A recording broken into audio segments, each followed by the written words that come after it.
Hello बच्चों, good morning. क्या हाल चाल है आप लोगों का? बच्चों welcome to my YouTube channel best approach. और स्टार्ट करते हैं अपन जेई एडवांस के 2015 के सॉल्यूशंस। ये क्वेश्चन नंबर 16 है, मल्टीपल चॉइस क्वेश्चन है। तो इसमें दे रखा है अपने को P and Q be two distinct points on parabola y square is equal to 2x such that a circle with P Q as diameter passes through vertex. बच्चों यहाँ पर थोड़ा स्पेलिंग मिस्टेक हो गया। Vertex O of the parabola if p lies in the first quadrant and the area of the triangle OPQ is 3√2, which of the following are coordinates of p? चलिए start करते हैं। तो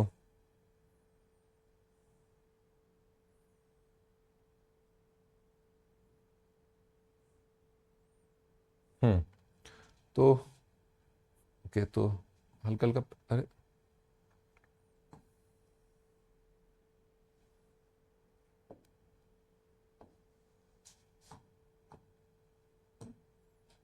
हाँ जी, मैं कह रहा था कि पी और क्यू बना लेते हैं। Y square equal to 2x। बच्चों राइट फेसिंग पैराबोला दिख गया होगा, है ना? और 4a का वैल्यू कितना आ जाएगा? 2 आ जाएगा। a का वैल्यू 1/2 आ जाएगा। फोकस आ जाएगा 1/2। P and Q are two distinct points on parabola. P और क्यू दो डिस्टिंक्ट पॉइंट्स है।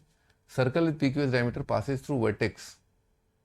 Circle with P Q as diameter, मान लो इस तरह का ये अपन ने पी क्यू ये डायमीटर है, ठीक है बच्चों। अगर मान लो ये आपका सर्कल जो है passes through vertex of parabola, यानी कि यहाँ पर एंगल क्या बन रहा होगा? 90 बन रहा होगा।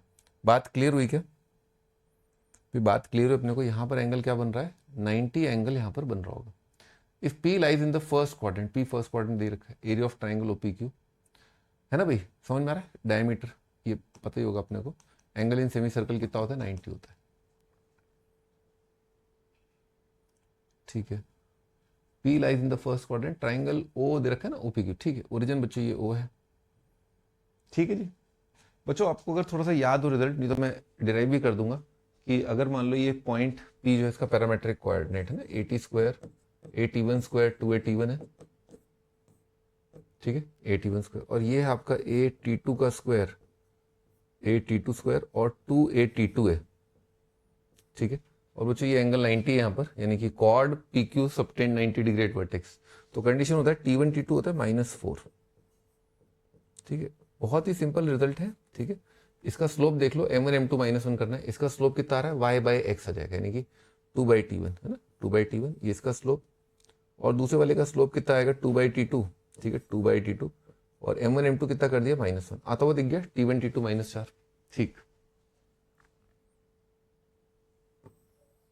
हाँ जी, आगे बढ़ते हैं नेक्स्ट।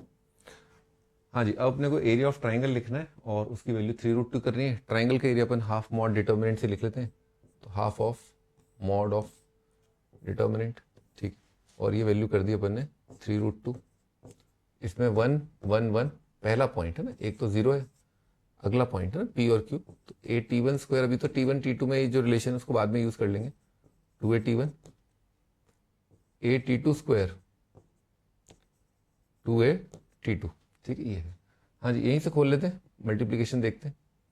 ए का वैल्यू बाद में पुट कर लेंगे। तो यहाँ पर कितना आ रहा है? 2a स्क्वायर, तो 2a square T1 square T2 minus 2a square T1 T2 का स्क्वायर का मॉड, ये वैल्यू कितनी है? 6√2 है, ठीक है जी। तो 2a स्क्वायर, बच्चों a का वैल्यू कितना है? 1/2, तो 2a स्क्वायर कितना आ जाएगा? 1/2, यह आ जाएगा 12√2 mod of T1 square T2 minus T1 T2 का स्क्वायर, ठीक है भाई, है ना। 2a स्क्वायर कितना आ जाएगा? हाफ आ जाएगा। अब T1 T2 का वैल्यू कितना है बच्चों? T1 T2 पुट कर सकते हैं यहाँ पर, -4 है तो T1 T2 -4, 4 से डिवाइड कर दिया, कितना आ जाएगा? 3√2। ये कितना आ जाएगा? Mod of T1 minus mod of T2, है ना। अपन मुकाम पे आगे, यहाँ पर अपने को पुट ही करना पड़ेगा, क्वाड्रेटिक लाना पड़ेगा, ठीक है। तो T1 T2 -4 है, तो कितना आ जाएगा? T1, तो T2 कितना हो जाएगा? 4 + 4/T1, है ना, का मॉड।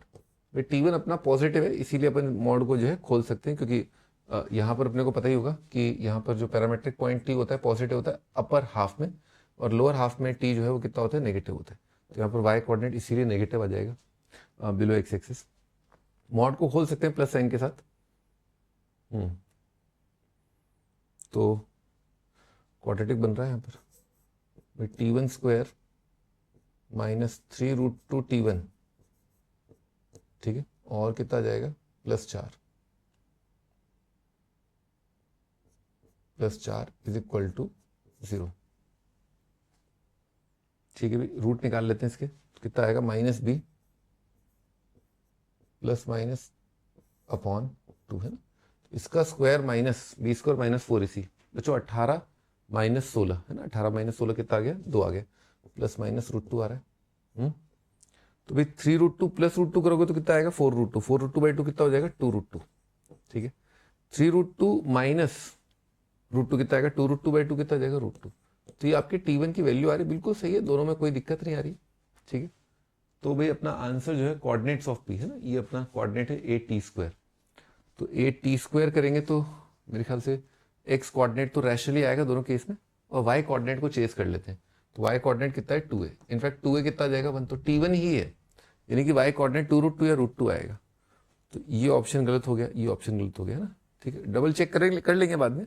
जैसे y कोऑर्डिनेट √2 आ रहा है, अब एक बार चेक कर लेते हैं at²। तो √2 के केस में कितना आएगा भाई 1/2 इंटू 2 आ जाएगा, 1 आ जाएगा, बिल्कुल सही है डी ऑप्शन। और बच्चों यहाँ पर अपना 2√2 के केस में 2√2 आ ही रहा है, तो यहाँ पर a कितना है हाफ इंटू 2√2 का स्क्वायर, तो हाफ इंटू 8 हो जाएगा, हाफ इंटू 8 कितना जाएगा 4, ये सही है ना। ए और डी ऑप्शन अपना आंसर है, ठीक है भाई। तो देख लेते हैं ए और डी, बिल्कुल सही है ए और डी आंसर, ठीक है बच्चों। तो एक इंपॉर्टेंट रिजल्ट था t1 t2 -4 अगर क्वाड सबटेंड कर रहा है 90 डिग्री एट वर्टेक्स, और भी कई रिजल्ट हैं पैराबोला के, अगर आप मेरे से पढ़ते हैं तो आपको पता ही होगा, ठीक है बच्चों, है ना। Bye bye.